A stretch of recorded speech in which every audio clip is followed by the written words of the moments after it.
you know, you and Dwayne, I think were like two people I definitely looked up to a lot when I'm trying to figure out the blueprint for my career that didn't exist. Dwayne especially, my idol. Dude's in his own universe. My hero. Like, in his own universe. Dent the universe. He was doing it. And to the highest degree. I wanted to be like Dwayne. So eventually, in the same way I met you today, one day I met Dwayne. He was just as cool in person as I thought he was on TV. He's awesome. Made content together, went mega viral, 70 million views, 50 million views. I linked up a couple times. Visited him on set of Ballers. Like, I would have considered us acquaintances, at least, you know? Kind of like me and Dua Lipa. Kind of like you and Dua Lipa. Maybe even closer, dude. I would say closer. I would say closer. We're just coworkers. He was just great. And then, and then Japan happened.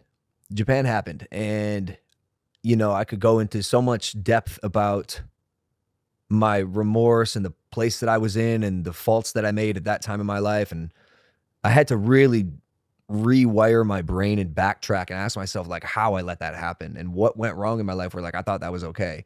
And in that process, I did a lot of damage. And it wasn't something that was on the forefront of my mind. And I've had to do a tremendous amount of therapy and figure out, like, what happened in my life that was so traumatic or didn't happen where, again, that I did that.